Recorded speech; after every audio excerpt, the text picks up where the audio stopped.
بتاؤ میں نے مشکات میں جو کتاب الزکوٰۃ شروع کرائی ہے اس کتاب الزکوٰۃ میں کیا کیا لکھوایا ہے میں نے؟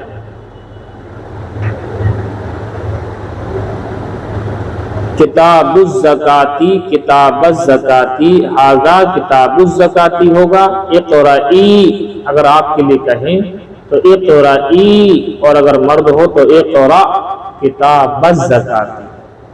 زکوٰۃ کے لغوی معنی بتائے تھے، پاکی کے ہیں، طہارت کے ہیں، برکت کے ہیں، بڑھنے کے ہیں۔ شریعت کی اصطلاح میں نے آپ کو بتایا تھا کہ اپنے مال میں سے مقدار متعین کو نکال کر کے صاحب نصاب پر یہ فرض ہوتا ہے کہ زکوٰۃ کے مستحق کو دے دے۔ یہ آپ کے سامنے پورا لکھوایا تھا ہم نے، لغوی اصطلاحی معنی لکھوائے تھے، ٹھیک ہے نہیں؟ زکوٰۃ کب فرض ہوئی تھی شاید یہ بھی لکھوایا تھا، 2 ہجری میں، لیکن اس کے بارے میں تفصیل بتائی تھی کہ صدقۃ الفطر جو ہے 2 ہجری میں واجب ہوا، یہ تو بالاتفاق ہے، لیکن زکوٰۃ کی فرضیت میں جو ہے اختلاف ہے۔ بعض علماء نے کہا مکہ میں، بعض علماء نے کہا مدینہ، 1 رمضان 2 ہجری میں۔ تو اس کے اندر تطبیق دی تھی کہ اجمالی حکم تو مکہ ہی میں نازل ہو چکا تھا، لیکن چونکہ اس وقت نافذ کرنے کا موقع نہیں ملا تھا، اس وقت بہت زیادہ پریشان تھے مسلمان، تو مدینہ میں آنے کے بعد جب حکومت اسلامیہ کا نفاذ ہوا تو 2 ہجری 1 رمضان کو تفصیلی حکم زکوٰۃ کا آیا، تو دونوں باتیں صحیح ہو جائیں گی۔ آگے یہ بتایا ہوگا شاید کہ زکوٰۃ انبیاء پر فرض نہیں ہوتی ہے، میں نے آپ کو بتایا تھا اجماعی مسئلہ ہے، زکوٰۃ انبیاء کرام پر فرض نہیں ہوتی۔ وجہ یہی ہے کہ انبیاء کرام اپنی ملکیت میں اتنا مال کہاں رکھتے ہیں، وہ تو خرچی کرتے رہتے ہیں، خرچی کرتے رہتے ہیں۔ جب زکوٰۃ کے لیے اتنا مال رکھا ہی نہیں اپنی جیب میں تو کہاں سے فرض ہوگی؟ اور اس کی بہت ساری وجوہات آپ کے سامنے میں نے ذکر کی تھی کہ زکوٰۃ مال کا میل کچیل ہوتا ہے، اور ان کے مال میں کوئی میل کچیل نہیں ہوا کرتا ہے۔ دوسری وجہ یہی ہے کہ انہوں نے اپنی ملکیت میں اتنا مال رکھتے ہی نہیں تھے، ٹھیک ہے نہیں؟ باقی امتوں پر فرض رہی ہے، امتوں پر فرضیت میں تو اختلاف نہیں ہے، مقدار فرضیت میں اختلاف ہے کہ کتنی فرض ہوئی۔ جیسے کہ ہمارے ہاں امت محمدیہ پر 2.5% جس کو 40واں حصہ کہتے ہیں وہ فرض ہو گئی، لیکن حضرت موسیٰ کی قوم پر کتنی % فرض تھی؟ 25%، چوتھائی کا مطلب 1 لاکھ میں 25,000، ٹھیک ہے نہیں؟ 4 روپے میں 1 روپیہ، اسے کہتے ہیں چوتھائی۔ یہ لکھا نا آپ لوگوں نے؟ زکوٰۃ کا ذکر کلام پاک میں کتنی مرتبہ آیا ہے؟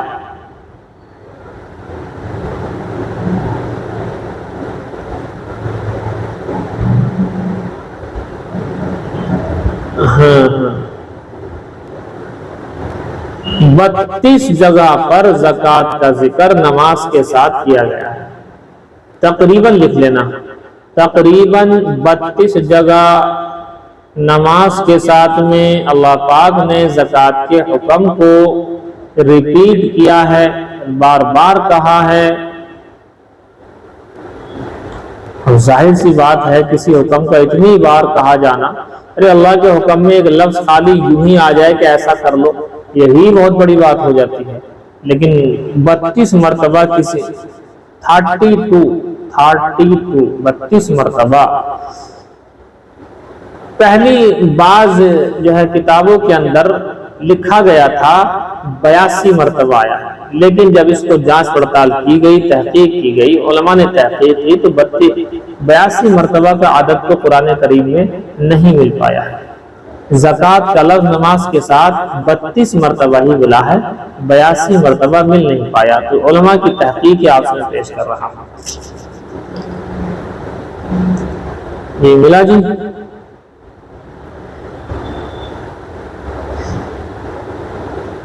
زکوٰۃ نہ دینے پر بڑا سخت عذاب ہے، یہ آپ کو یاد رہنا چاہیے۔ اس کے لیے ایک آیت لکھیں آپ، سورہ توبہ کی، سورہ توبہ، بہت سخت ہے وہ آیت، سورہ توبہ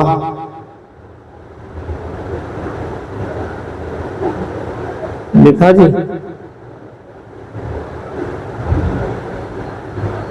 سورہ توبہ سورت نمبر لکھیں 9، سورت نمبر 9 اور آیت نمبر ہے جی، میں کلام پاک میں دیکھ رہا ہوں، جائیے 24 نمبر 24 اور 25 دو آیتیں ہیں، نوٹ کر لو۔ سورہ توبہ سورت نمبر 9 آیت نمبر 24-25، ان میں زکوٰۃ نہ دینے والوں پر بڑی سخت وعید کا ذکر ہے، اس آپ سن لیجیے، خالی ایسے ہی سن لو، یاد ہو جائے گا، اس آیت سے ملا کر کے اپنے آپ دیکھ لینا۔ آیت یہ کہتی ہے والذین یکنزون الذھب والفضہ، جو سونا چاندی کو جمع کر کے رکھتے ہیں، اکٹھا کر کے رکھتے ہیں، سونے چاندی سے مراد سونا چاندی اور کیش وغیرہ ساری کی ساری چیزیں جن پر زکوٰۃ فرض ہوتی ہے، وہ ساری کی ساری چیزیں مراد ہیں یہاں۔ وہ لوگ جو سونا چاندی یعنی تمام جس پر زکوٰۃ فرض ہے، چاہے وہ پلاٹ کی شکل میں ہو بیچنے خریدنے کا، یا تجارت کا سامان رکھا ہو دکان کے اندر، یا تجارت کا سامان کسی اور طرح کا ہو، زیورات ہوں، یہ ساری چیزیں ہوں، جو شخص کے ان کو اکٹھا کر کے رکھے، جمع کر کے رکھے، وَلَا يُنْفِقُونَهَا فِي سَبِيلِ اللَّهِ، اور اللہ کی راہ میں خرچ نہیں کرتا۔ خرچ نہ کرنے سے مراد یہ ہے، خرچ نہ کرنے سے مراد یہ ہے کہ زکوٰۃ میں خرچ نہیں کرتا ہے، تو کیا ہوگا؟ فَبَشِّرْهُمْ بِعَذَابٍ أَلِيمٍ، یعنی حضور سے کہا اللہ پاک نے کہ میرے حبیب آپ ان لوگوں کو خوشخبری دے دو۔ اب ظاہر سی بات ہے خوشخبری تھوڑی آئے گی، تو یہ ایک طرح کے سختی کا لفظ ہے کہ ان کو بشارتیں دے دو دردناک عذاب کی، ہاں دردناک عذاب کی بشارتیں، استہزاءً کہا ہے، یہ حقیر سمجھتے ہوئے کہا ہے کہ ابھی ذرا ان کو ذرا خوشخبری دے دو، اب لگے گا پتہ ہی نہیں، دردناک عذاب۔ اب دردناک عذاب کیا ہو سکتا ہے؟ دیکھیے پہلا عذاب یہی یوم یحمیٰ علیہا فی نار جہنم، جس دن کے تپایا جائے گا جہنم کی آگ میں، کیا فتقوا بہا، جیسے کہ سریا ہوتا ہے، لوہے کا سریا، سلاخیں ہوتی اس کو تپایا جاتا ہے اور اس سے داغ دیا جائے گا، لگا دیا جائے گا لوہے کے سریے کو، جیسے بھٹی کے اندر ڈال دیا جاتا ہے، اور بھٹی میں سے لال لال لوہے کا سریا نکال کر کے سب سے پہلے کہاں فتقوا بہا جباہہم، پیشانی پر لگا دیا جائے گا، وجنوبہم اس کے پہلوؤں پر، وظہورہم اس کی پیٹھ پر، کمر پر۔ اب سوال یہ ہے کہ ایسا کیوں ہے؟ پہلے پیشانی کیوں ہے، پھر دونوں پہلو کیوں ہیں، اس کے بعد پیٹھ کیوں ہے؟ جواب یہ دیا ہے کافرین نے کہ جب اس سے کہا جاتا تھا کہ تم زکوٰۃ کو ادا کرنے والے بنو، یا زکوٰۃ مانگنے کے لیے کوئی اس کے پاس آتا تھا تو اس کے ماتھے پر شکن پڑ جایا کرتا تھا غصے کی وجہ سے، اچھا تم میرا مال لوٹنے کی کوشش کر رہے ہو، ماتھے پر شکن پڑا تو سب سے پہلے فتقوا بہا جباہہم، اس کی پیشانی کو، ماتھے کو داغ دیا جائے گا، جو سلاخیں سے لوہے کے سریا گرما گرم اس کے ماتھے پر لگایا جائے گا۔ اب ظاہر سی بات ماتھے پر لگے گا تو ماتھے میں آر پار ہو جائے گا، دماغ میں لگے گا، کتنے درد کی بات۔ کہتے ہیں جب اس کے پیشانی پر بل پڑ گئے، ماتھے پر بل پڑ گئے، اس کا عذاب ہو گیا۔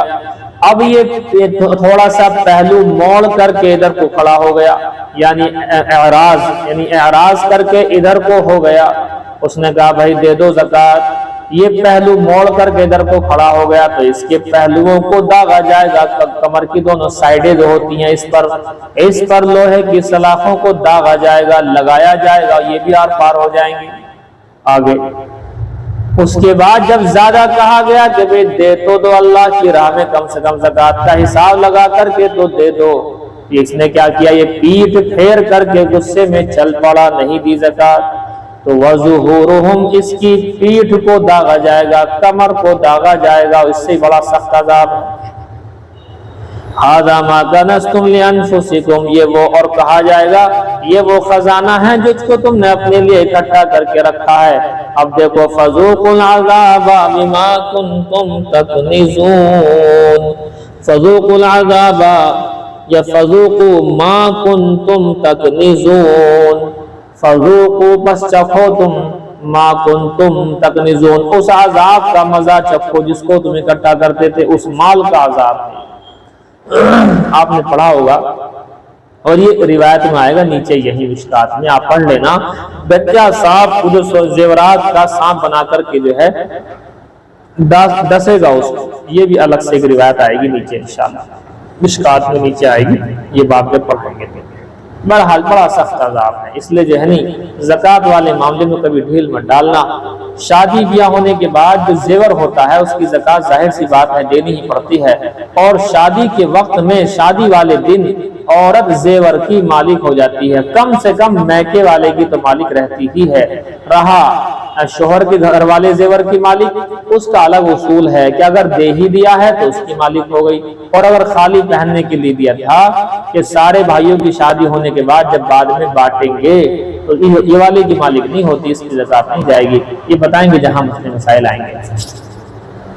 بہرحال خلاصہ یہی نکلا کہ زکوٰۃ مت روکنا کبھی، اللہ کبھی ایسا موقع دے تو زکوٰۃ ہمیشہ ادا کرنا، یا پھر آپ کوئی کام کرتے ہیں گھر میں بٹوے سیتے ہیں، پرس سیتے ہیں، یا ماسک وغیرہ گھروں میں ہمارے ہاں بہت سلتے ہیں اس طرح کے، آس پاس کے جو ہے ہمارے گھروں کے اندر سلتے ہیں چیزیں، ہمارے اپنے گھر میں تو نہیں لیکن بہرحال گاؤں میں سلتے ہیں، تو اس سے بھی تھوڑے تھوڑے پیسے اکٹھے ہو جاتے ہیں۔ اگر 25-30 ہزار 35 ہزار کے لگ بھگ اکٹھے ہو گئے تو اب اس کو سال میں زکوٰۃ دینی پڑتی ہے۔ یا تھوڑا آپ نے جو ہے زیور جوڑنا شروع کر دیا اپنے ہی لیے شادی بیاہ کے لیے، تو وہ جوڑ رہے ہیں تو اس کو بھی دیکھنا پڑے گا، تو 35 ہزار سے اوپر اگر پہنچ گیا تو اس کی ہر سال زکوٰۃ دینی پڑے گی۔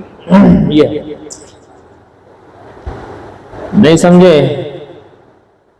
چلو یہ بات آپ کی جو ہے ہو گئی تھی۔ اب دیکھیے زکوٰۃ کن لوگوں پر فرض ہے؟ زکوٰۃ کن لوگوں پر فرض ہے؟ ہر آزاد عاقل بالغ مسلمان جو صاحب حیثیت ہو، ہر آزاد عاقل بالغ اور مسلمان جو صاحب حیثیت ہو، صاحب نصاب لکھ لینا، جو صاحب نصاب ہو اس پر زکوٰۃ فرض ہے۔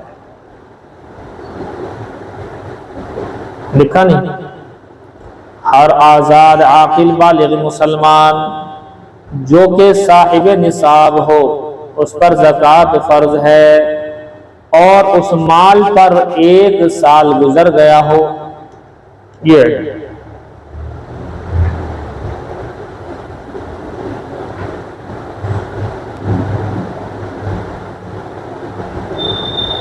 ایک کافر پر زکوٰۃ فرض نہیں ہوتی ہے، کسی پاگل پر زکوٰۃ فرض نہیں ہوتی ہے، نابالغ کے پاس بہت مال ہے وراثت میں مل گیا ہے لیکن اس کے پاس بھی زکوٰۃ فرض نہیں ہوتی ہے، یا صاحب نصاب تو ہے، اتنا مال تو ہے، بالغ بھی ہے، عاقل بھی ہے، مسلمان بھی ہے، لیکن سال نہیں گزرا ابھی۔ جیسے کہ شادی ہوئی ہے، آج ہی ہوئی ہے شادی، تو شادی میں جو زیور ملا ہے لڑکی کو تو مالک تو بن گئی، وہ آزاد بھی ہے، عاقل بھی ہے، بالغ بھی ہے، مسلمان بھی ہے، سب کچھ ہے، صاحب نصاب بھی ہے، لیکن سال تو نہیں گزرا، ابھی کیوں دیں گے؟ اگلا سال جب یہی ڈیٹ آئے گی شادی والی، اگلے سال چاند کے حساب سے جب یہی ڈیٹ آئے گی، چاند کا لفظ بڑھانا، چاند کے حساب سے جب یہی ڈیٹ آئے گی، چاند کی جس تاریخ میں جس مہینے میں نکاح ہوا ہے تو اسی تاریخ کو فوراً زکوٰۃ واجب ہو جائے گی۔ جیسے کہ ہماری شادی ہوئی تھی رمضان سے 5 دن پہلے، ویسے تو جون تھی، جون 25 جون جی جون تھی 25 جون 2014، لیکن چاند کے حساب سے یہ بیٹھے گی لگ بھگ 25 شعبان، تو ہمارا حساب جو لگتا ہے وہ رمضان سے 5 دن پہلے ہماری وائف پر زکوٰۃ فرض ہو جاتی ہے جو زیور ہے اس کی۔ تو اس طرح سے لگتا ہے حساب، میں نے آپ کو مثال دی ہے صاف طور سے، اس کو سمجھ لینا۔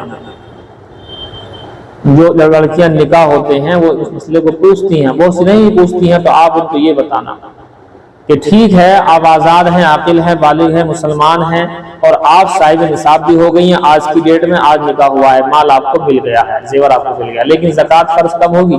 جب 1 سال پورا گزر جائے، اگلے سال چاند کی یہی تاریخ جس میں آپ کا نکاح ہوا ہے، چاند کی یہی تاریخ آئے گی، اب زکوٰۃ فرض ہو جائے گی 2.5% کے حساب سے، 40 حصے کے حساب سے۔ بات سمجھ میں آئی جی کسی کو یہ بات میری؟ نہیں آئی؟ ہاں، اس کو مسئلے کو سمجھتے رہو، یہ مسئلے اہم ہوتے ہیں، اصل میں ان میں غلطی بہت زیادہ ہوتی ہے۔ اسی لیے کہتے ہیں نکاح میں دیندار کا خیال رکھا جائے۔ لوگ باغ مال دیکھتے ہیں، پراپرٹی دیکھتے ہیں، جائیداد دیکھتے ہیں، پتہ نہیں کیا کیا دیکھتے ہیں، اصل دیکھنے کی چیز ہے دینداری، ورنہ ایسے مالدار موجود ہیں جنہوں نے مالداری دیکھ کر کے نکاح کیا ہے اور نکاح کے بعد سے آج تک زکوٰۃ نہیں دی بہت ساروں نے، تو اس عورت کو عذاب ہوگا نہیں ہوگا بتائیے؟ جس کی زکوٰۃ ہر سال نہیں جاری ہے، مالدار سوچ کر کے تو نکاح کیا تھا اور مالدار ایسا تو کنجوس نکلا۔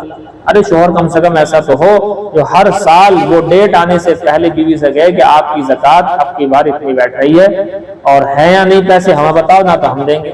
ایسا ہونا چاہیے۔ جنت تک جو شوہر جنت تک لے کر کے جائے وہ ہے شوہر،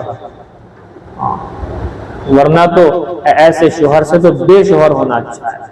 جہنم تک لے جائے ایسے شوہر سے تو بے شوہر ہونا اچھا ہے۔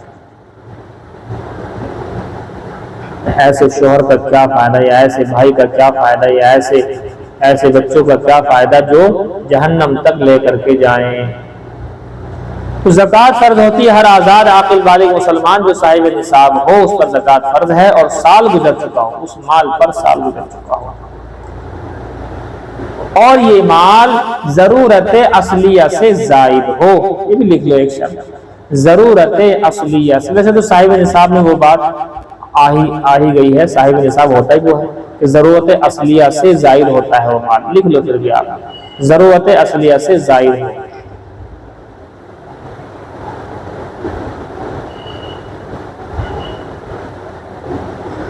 ایک عجیب مسئلہ آپ لوگوں کی زبان پر سنیں گے، بڑا عجیب مسئلہ، وہ کیا؟ صاحب ہمارے اوپر قرضہ ہے۔ ارے بھائی قرضہ ہے تو کیا ہو گیا بھی کہ ہمارے اوپر تو قرضہ؟ ارے بھائی قرضہ ہے تو کیا ہو گیا؟ ہم کیسے زکوٰۃ دیں؟ قرضہ ہے کہ پہلے یہ بتاؤ قرضہ ہے کتنا؟ کہ جی 1 لاکھ روپے قرضہ ہے۔ چلو جی، اب تمہارے پاس کتنے ہیں؟ زائد یا کوئی پلاٹ لے رکھا؟ ارے وہ تو 50 لاکھ کا لے رکھا۔ اچھا 50 لاکھ کا پلاٹ ہو گیا، بیچنے والا بزنس والا زیور لگا لیے 4 لاکھ کے، 54 لاکھ ہو گئے۔ 1 لاکھ کا قرضہ ہے۔ ارے 1 لاکھ روپے کم کر دو، جتنا تمہارے پاس ہے یہ زیور کا روپے لگاؤ اور اپنا جو پراپرٹی ہے بیچنے خریدنے کی بزنس کی اس کے لگاؤ۔ جو زائد کوئی ایسا مال ہے ضرورت اصلیہ سے زائد ہوتا ہے ان سب کا حساب لگاؤ، اس کے بعد قرضے کو منہا کر دو۔ منہا کہتے ہیں کم کرنے کو، مائنس کر دو۔ قرضہ مائنس کرا تو 54 لاکھ بچ رہے، بتائیے 53 لاکھ بچ رہے ہیں، تو اس کی زکوٰۃ جائے گی نہیں جائے گی؟ 1 لاکھ پر 2,500 کی ایسے بیوقوف بناتے لوگ۔ ہاں اجی ہم پہ تو قرضہ ہے۔ ارے بھائی قرضہ کتنا ہے؟ کہ 4 لاکھ کا۔ موجودہ کتنے روپے ہیں بینک اکاؤنٹ وغیرہ؟ 10 لاکھ پڑے کل۔ ارے 10 میں 4 کم کر دو، 6 بچے، لاؤ اس کی زکوٰۃ دو۔ یہ ہونا چاہیے، ایسے بیوقوف بناتے نہیں سمجھے؟ اس لیے کبھی کوئی یہ کہے، اچھا ایک مسئلہ اور چلتا ہے، یہ بھی لوگ بیوقوف بناتے ہیں کہ جی ہمارے اوپر قرضہ ہے تو کیا بیوی کے زیور کی زکوٰۃ دیں؟ ارے بھائی قرضہ تیرے اوپر ہے، بیوی کی زکوٰۃ کی پوچھ رہے ہیں؟ اللہ کے بندے، شوہر کا حساب الگ لگتا ہے مال کا، بیوی کا حساب الگ لگتا ہے مال کا۔ اگر قرضہ ہے تو شوہر کے اوپر ہے، شوہر کے حساب میں سے اس طرح سے کر سکتے ہیں کہ شوہر پر قرضہ ہے 2 لاکھ کا، 2 لاکھ اس کے پاس ہے تو ٹھیک ہے زکوٰۃ واجب نہیں، 2 لاکھ 2 لاکھ میں گئے، اب اس کے پاس کچھ نہیں بچا تو شوہر پر فرض نہیں ہے۔ لیکن بیوی پہ کون سا قرضہ ہے؟ اس کے پاس تو زیور رکھا ہوا ہے 4 لاکھ کا، لہٰذا زیور رکھا ہوا ہے تو زیور کی وجہ سے اس کے اوپر زکوٰۃ فرض ہو جائے گی۔ نہیں سمجھے؟ تو بیوی پر زکوٰۃ فرض ہو جاتی ہے، شوہر پر قرضہ رہتا ہے، لہذا شوہر کے قرضے کا حساب بیوی سے نہیں لگے گا۔ اور ایک اہم مسئلہ یہی سنو، سب سے زیادہ اہم مسئلہ، یوں کہتے ہیں کہ صاحب زیور جو ہے ہماری بیوی کا وہ رہن رکھا ہوا ہے، گروی رکھا ہوا ہے، تو گروی پہ تو ہے نہیں زکوٰۃ۔ ایسے لوگ پوچھتے ہیں، اب سن لو میری بات، اگر بیوی کا زیور خود بیوی جا کر، سن لینا دھیان سے بات، اگر بیوی کا زیور خود بیوی جا کر رہن پر رکھ دے، گروی رکھ دے اور قرضہ اپنے اوپر لے لے اور گھر آ جائے تو اس زیور پر واقعی زکوٰۃ نہیں ہے۔ بات صحیح ہے۔ اگلا دیکھو، اگر بیوی اپنا زیور شوہر کو دے دے اور شوہر جا کر کے رکھے اور شوہر وہ قرضہ اپنے اوپر لے لے تو اس زیور کی زکوٰۃ ہے۔ یہاں مار کھاتے لوگ مسئلے میں، کہتے ہیں صاحب گروی رکھے کی زکوٰۃ نہیں ہے۔ ارے اللہ کے بندو، گروی رکھے ہوئے کی زکوٰۃ نہیں ہے، اس سے مراد تو سمجھو گروی وہ رکھے گا جس کا زیور ہے۔ بیوی کا زیور ہے، بیوی نے جا کر کے گروی رکھا، قرضہ اپنے اوپر لیا، کل کو مانگنے والا مانگے گا تو اسی عورت سے مانگے گا، لہذا ایسے زیور پر واقعی زکوٰۃ نہیں ہے گروی رکھے پر۔ لیکن بیوی نے اپنا زیور شوہر کو دیا، شوہر نے جا کر کے گروی رکھا اور گروی رکھ کے قرضہ اپنے اوپر لیا، اپنی بیوی کے اوپر نہیں لیا، لہذا ایسے زیور کی زکوٰۃ ہے۔ بتاؤ کس کس کی سمجھ میں آئی یہ بات؟ ہاں، اس مسئلے میں گھوم جاتے ہیں، ہمارے علماء بھی گھومتے ہیں، میرے پاس میسج آتے ہیں اس طرح کے، اس میں یہ مسئلہ ذکر کیا جاتا ہے، معلوم کرتے ہیں کہ جی گروی رکھے پر زکوٰۃ، میں نے یہ بتاتا ہوں، اور یہ کتاب النوازل میں صاف طریقے سے لکھا ہوا ہے، یہی مفتی سلمان صاحب منصور پوری نے کتاب النوازل میں یہی لکھا ہے کہ اگر خود رکھے تو ہے نہیں، لیکن کسی اور کو دے دیا قرضہ، پہلے اپنا زیور قرضہ دے دیا شوہر کو اور اس نے زیور لے جا کر کے رکھ دیا گروی رکھ کے قرضہ اپنے اوپر لے لیا، تو ایسے زیور کی زکوٰۃ ہے۔ یہ مسئلہ بہت اہم ہے۔ اچھا جی، چلیے بس کرو جی، بس رہنے دو۔ اب تھوڑا سا آپ یہ کھولو ذرا، ہدایت کھولو ایک دم، ہدایت کھولو۔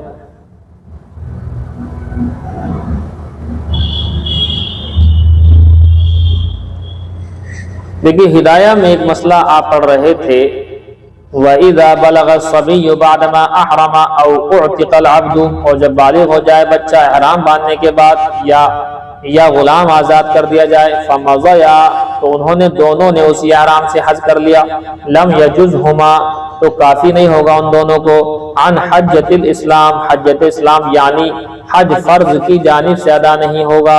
یہ مسئلہ آپ نے پڑھ لیا ہے، وجہ آپ سے بتا دی تھی کہ بچے نے جس وقت احرام باندھا تھا نابالغی کی حالت میں تھا، نابالغی کی حالت میں اس پر وہ نفل تھا اور نفل والے کا احرام باندھا ہے، اب فرض کو ادا کر رہا ہے، تو نفل کی نیت سے نیت باندھے تو اس سے آگے فرض ادا نہیں ہوتا، نفل کی نیت سے احرام باندھنے تو اگلا اس سے فرض ادا نہیں ہوتا۔ اس کو چاہیے تھا کہ دوبارہ نیت یعنی احرام کو توڑ کر کے دوبارہ احرام باندھے حج فرض کا، اور اس کے بعد میں پھر جو ہے اس کو ادا کرے۔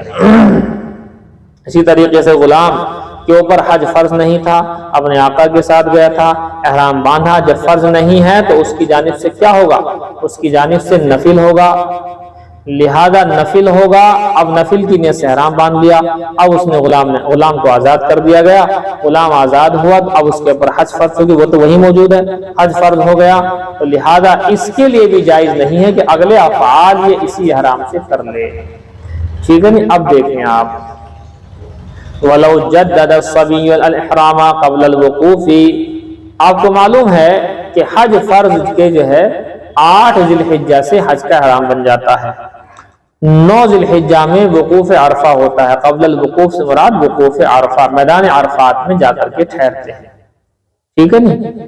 آج آپ ایک کام کیجئے، سبق کی جگہ تھوڑا سا حج کا پس منظر آپ تھوڑا سا دیکھیں، حج کا پس منظر کیا ہے؟ دیکھیے، سب سے پہلی بات کہ حج کی 3 قسمیں ہیں، اس کا ذکر آئے گا آگے، صرف اتنا سمجھ لو، ایک حج افراد ہے، ایک حج تمتع ہے، حج قران ہے۔ ہمارے ہندوستان والے حج تمتع کرتے ہیں، حج تمتع میں پہلے جو ہے عمرہ ہوتا ہے اور بعد میں حج ہوتا ہے، یعنی حج عمرہ دونوں اس کے اندر ہوتے ہیں۔ احرام عمرہ کا الگ بنتا ہے، پہلے عمرہ سے فارغ ہو جاتے ہیں اور اس کے بعد پھر حج کا احرام حج کے وقت میں بنتا ہے، یہ ہے حج تمتع۔ ہمارے یہاں سے عام طور پر یہی کرتے ہیں لوگ،